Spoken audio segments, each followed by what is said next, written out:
Hello and welcome to Drive Time. This is a little bit of a short episode today, probably, but hey, welcome.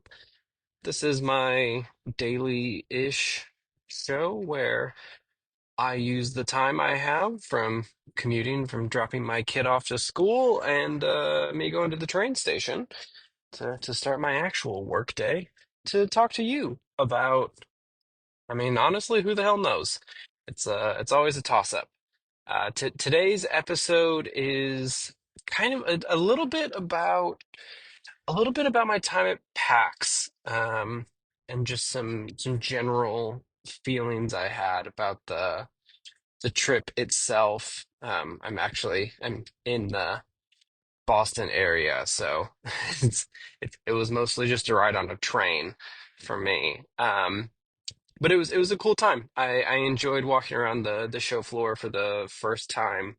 I've been out here for 10 years, and surprisingly, I have only made it to one PAX. But the thing that I kind of wanted to talk about the most today is this notion that I heard when I attended the Giant Bomb panel. They announced at PAX that Jeff Grubb and Jeff Bakalar were finally able to kind of, I guess, buy out the entirety of their rights to Giant Bomb. And they're independent now. They bought it from Fandom and they are the next outlet in a kind of long string, short string, I guess, of more independent games media coverage kind of breaking into this thing and they've been around for 20 odd years now almost.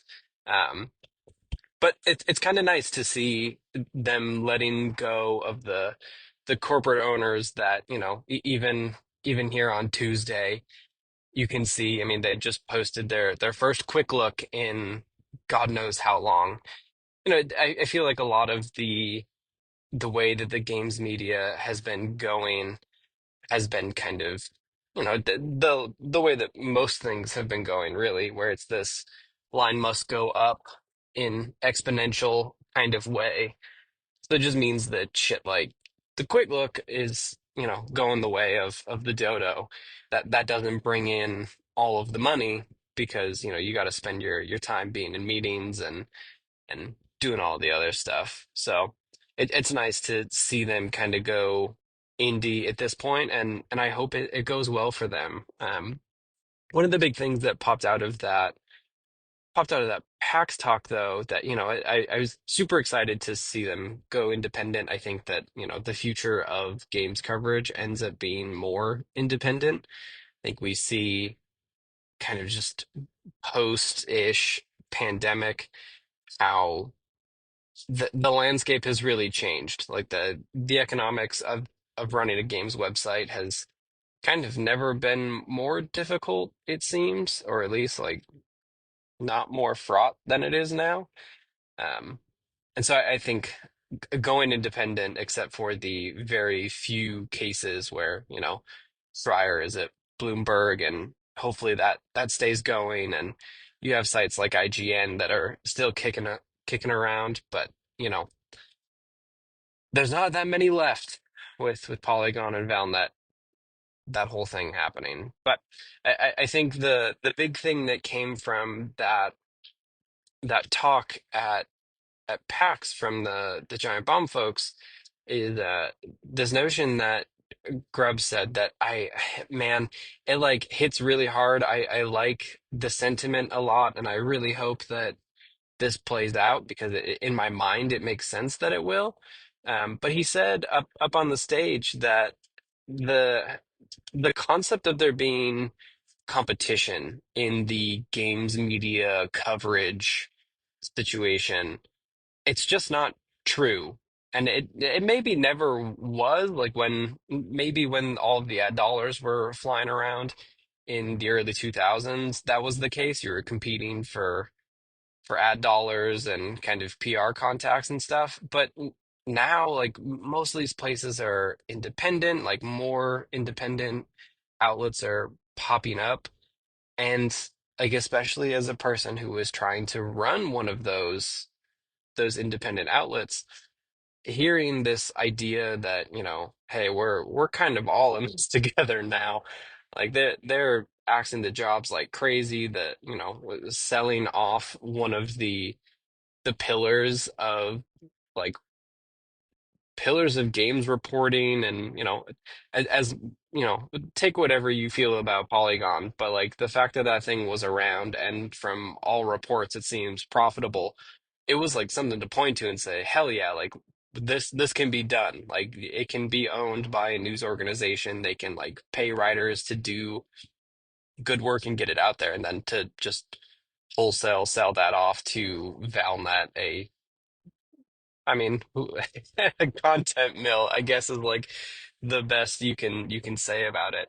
It's nice to hear Grub get up on that stage and kind of hear a thing that I've heard from other places, that, this notion of competition, like we're not competing, like that's not what the listener or viewer habits are anymore.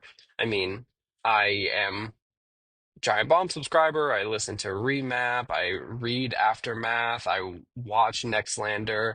Like, dip my toe into Kind of Funny. Like, there are so many people doing. If you just put it down on a bullet point sheet of paper, like, oh, they're all doing the same thing. Like, they're all talking about video games, what they're playing, how they're playing it, and what the news is. But it's more than that, right? Like you go for the personalities, you go for even the personalities like proclivities. Like if I want to hear something about Doom the Dark Ages that comes out this week, oh God, I think it comes out this week. I'm gonna go to Jeff Gerstmann. Like that dude has opinions about Doom post 2016 that I want to hear. And like I know that. Like I've listened to him for a long time, and now that he's independent too, like it's good to just like get that, have those resources and go to them and say like, okay, like this dude's gonna say something about this. Um and it's nice to see that play out and see that kind of like reflected back by the people at those outlets.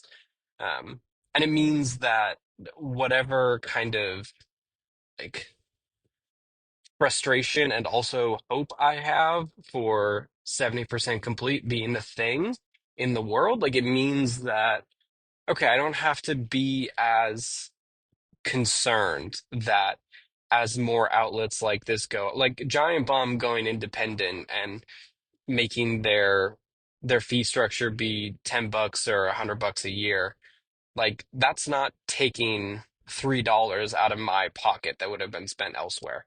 And I think you see that play out kind of just generally abroad the gaming landscape.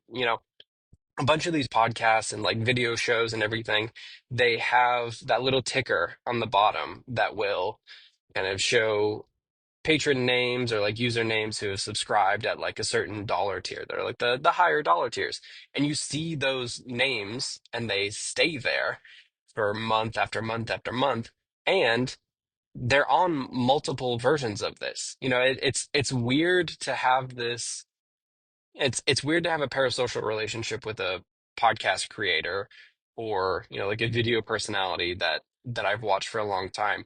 But it's like extra weird to have this like pseudo relationship or like awareness of a Discord username that pops up from time to time.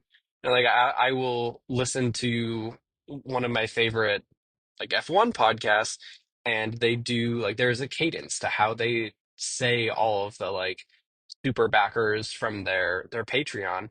And when one of those people drops out or if they like renew at a different time, I like the name is out of order, like it's a weird musical cadence, and like I know that name. um but you see them across the different sites and different video platforms and stuff, and it makes me feel a little bit more hopeful about this as a going concern. Like I know that we're tiny, like we barely have a listenership. Thank you for listening to this. And like the readership is kind of small, and we're just kind of dipping our toes into this. Like, I send out code requests for games. I've got a couple, but for the most part, it's radio silence. We just don't have. We're just not big like that right now, and I think we'll get there, but it obviously takes some time. But to know that I'm not watching this market become more saturated by other independent outlets and then have to be concerned as much about like, okay, well, now the more outlets come in, the less money there is.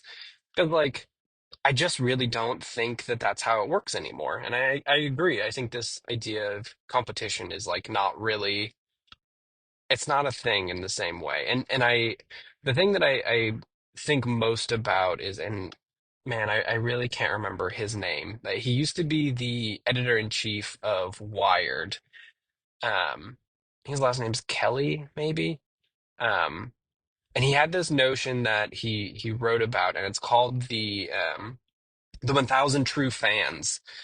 And the idea is that, for something to be successful, like the level of sustainable success that, you look at something like Min-Max or the new Giant Bomb or even Remap, like to be sustainable, like not like fuck you money sustainable, but like this is work that I can do and get paid for this and feel good about it and kind of just like keep trucking along without having to like really kill myself with work.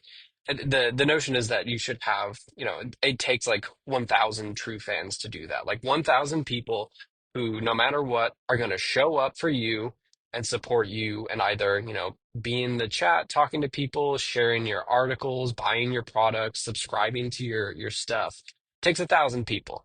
And he published that article a couple years ago, probably closer to 10 years now. So hey, maybe there's true fan inflation. So it's probably closer to 1,500 at this point. But I think about that, and then I think about this idea of no competition in the gaming space, where like we're all kind of working together to forward this and support one another and elevate one another when we can. And it becomes this kind of hive network of fans. Like, I mean, the reason that you are probably listening to this or had listened to one of our Codex episodes is because I posted this stuff in self-promotion channels on the platforms that I really enjoy. I'll show up and have a chat in the TWG section for the NCAA their podcast, or I'll post this in Nextlander, and like people will talk about it. And like now I am like, are any of those people my true fans? I mean, hopefully. Hi, hello, how's it going? But if not, like it's also one of those things that these networks all work together. They're distributed, they're dare I say federated, but people there's crossover. Like, and Discord will show you this. Your crossover mutual Discord servers, and it all kind of works together. Like you're able to kind of make an audience or find a community within someone else's, and you can kind of build out from there, and you're all sharing. Like you may not be sharing the same money or the same subscribers with everyone, but like ultimately you're working together to make something cool, and I appreciate that. Like I think that rings true for me, and that's one of the big takeaways from this PAX trip in general is that I think that I went to PAX kind of being like, oh, look at me, I'm just kind of like a nobody. Like we're such a tiny outlet that like no one knows who we are, and bumping into people and trying to like talk to devs and stuff. Like we're all just out there hustling, but it's not like no one's gonna look at me and say, ah yes, IGN, I have a half hour to sit with you. It's like, hey, person who is giving me a handout for this cool game called Gug, do you have like 30 seconds to talk about your creature design? And like that's kind of it.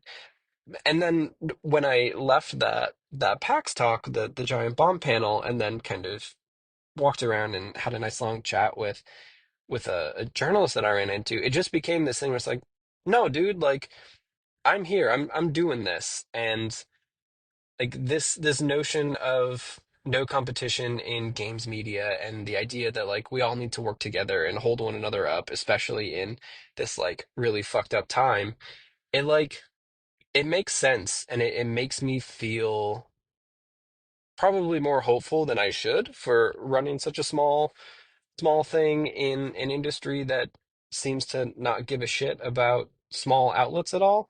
But like, I don't know. The more I think about it, the more it just becomes this thing where it's like, no, I'm out here. I'm doing this. We're gonna do what we can, and maybe someday we'll make this actually a real monetized thing. But for now,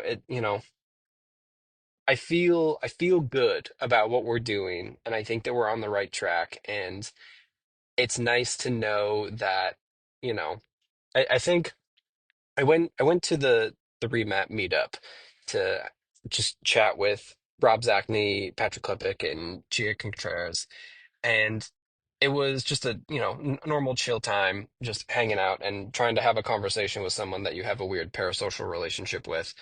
Um, and as we were leaving, I just like said hey to Patrick because I was mostly hanging out with Rob, and I mentioned that like, hey, like I'm doing this thing, and like the work that y'all are doing at Remap and like at Kotaku and Waypoint before then, like it's an inspiration to like see people still out here doing this thing after so long. Like if there weren't people who cared this much to keep going for 15, 20 years, like I don't think I would ever have the gumption to sit down and do it myself. And he said something that it's incredibly rote and is probably just like a nice thing that you say to someone, but it was very much a like, yeah, like no one else is going to write the thing that you want to write. Like no one's going to make the stuff that you want to make. Like if you want to see that out there, you just have to go do it. And I mean, I guess and I'm sitting here waiting for this train to show up. So we'll wrap this up. But I think that's it, man. Like I really think that like no one's going to do the stuff that Logan and I are going to do with 70% complete. Like, they don't have the same friends that we do, they don't have the same perspective that we do. And a lot of that stuff is informed by what we watch, what we play, and who we listen to. But I think that that's the thing about creativity and making stuff that you no matter what you are influenced by, like you are just going to make the thing that you are going to make, and that can only come from you. And so, yeah, I think go out there and do it. So awesome. Thanks for hanging out, and we'll talk next time. See ya.